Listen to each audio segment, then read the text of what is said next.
Hello student, last time we learned about the President of India. To continue this topic, today's is election of the President, यानी कि जो हमारे राष्ट्रपति हैं उनका चुनाव किस तरीके से होता है उसके बारे में हम अध्ययन करेंगे. The method of indirect election has been adopted from the presidential election, and this election is held on the basis of single transferable vote method. इसके अंदर हम देखते हैं कि जो भारत में जो प्रधान राष्ट्रपति है, राष्ट्रपति के चुनाव के लिए इनडायरेक्ट इलेक्शन यानी कि अप्रत्यक्ष जो चुनाव है उसकी प्रणाली को अपनाया गया है. यह प्रणाली का उपयोग मुख्यतः प्रेसिडेंटल इलेक्शन यानी कि जो हमारे प्रतिनिधात्मक इलेक्शन है उसके लिए उसमें इस प्रणाली का उपयोग किया जाता है.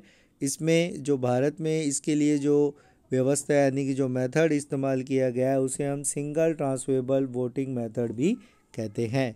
उसके अंदर जो जैसे हम देखते हैं इनडायरेक्ट इलेक्शन, इसमें जो देखा जाता है कि the election of the president is made indirectly bye such A electoral college, यानी कि जो एक इलेक्टोरल कॉलेज होता है, एक जो निर्वाचन मंडल होता है, उसके द्वारा भारत में जो प्रेसिडेंट यानी कि जो राष्ट्रपति है उसके चुनाव होते हैं. अब इस इलेक्टोरल कॉलेज में कौन कौन से मेंबर इंक्लूड होते हैं उसके बारे में हम देखते हैं. तो फर्स्ट जो इलेक्टोरल कॉलेज है उसके जो फर्स्ट मेंबर होते हैं elected member of both the houses of parliament. जो पार्लियामेंट के दोनों हाउसेज हैं, दोनों हाउसेज मतलब लोकसभा और राज्यसभा. इसके बारे में हमने पढ़ा है कि जो भारत की जो पार्लियामेंट है उसके 2 हाउसेज हैं. जो लोअर हाउस है उसे हम लोकसभा कहते हैं और जो अपर हाउस है उसे हम राज्यसभा कहते हैं. जो लोकसभा है, लोकसभा में भी 2 टाइप्स के मेंबर्स होते हैं, elected member and nominate members, यानी कि जो इलेक्टेड मेंबर भी होते हैं और नॉमिनेट मेंबर भी होते हैं. देन सेम जो राज्यसभा है, राज्यसभा में भी 2 टाइप्स के मेंबर होते हैं, elected member and nominate members. But जो प्रेसिडेंट है, प्रेसिडेंट के इलेक्शन में ओनली इलेक्टेड मेंबर्स पार्टिसिपेट करते हैं, नॉमिनेट मेंबर पार्टिसिपेट नहीं करते हैं. So remember it, only the elected member of both houses of parliament, यानी कि भारत की जो संसद है उसके दोनों सदनों के निर्वाचित सदस्य ही केवल राष्ट्रपति के चुनाव में भाग लेते हैं. मनोनीत यानी कि जो नॉमिनेट मेंबर है वो प्रेसिडेंट के इलेक्शन में पार्टिसिपेट नहीं करते हैं.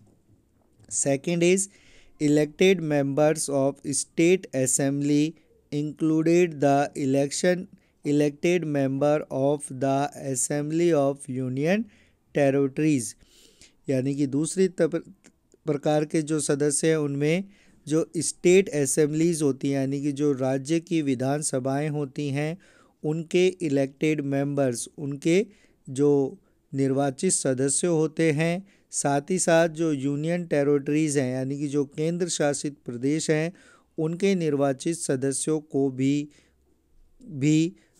प्रेसिडेंट के इलेक्शन में पार्टिसिपेट करते हैं.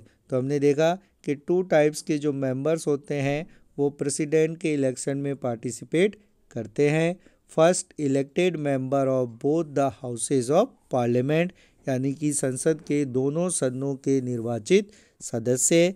Second is elected member of state assemblies and union territories members. What is the single transferable voting system? So discuss about it. Elected member of parliament and state assemblies with union territories elect the president. जैसा कि हमने ऊपर देखा कि जो भारत के जो राष्ट्रपति है उसके चुनाव में जो पार्लियामेंट के इलेक्टेड मेंबर्स, स्टेट असेंबली और यूनियन टेरिटरीज़ के इलेक्टेड मेंबर्स जो पार्टिसिपेट करते हैं by a special voting system also called a single transferable voting system.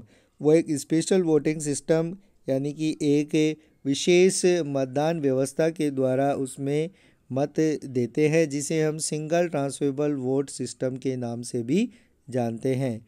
Polling in the election is hold by the secret ballot and it is the necessary for the candidate to get a minimum quota of votes of success in the election।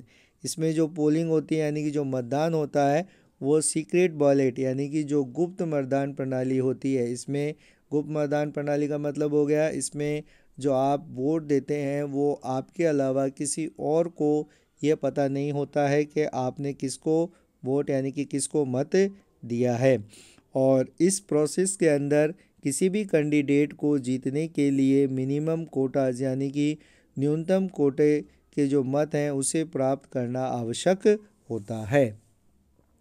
Formula adopted the determine the minimum Kota's, जो minimum Kota होता है उसका जो formula है वो होता है minimum quota is equal to valid votes polled यानी कि कुल जो वैध मत जो दिए गए हैं divided number of candidate to be elected यानी कि उसे नंबर ऑफ कैंडिडेट यानी कि कितने जो कैंडिडेट जो चुनाव में खड़े हुए हैं उससे डिवाइड करके और उसको डिवाइड किया जाता है 1000 से।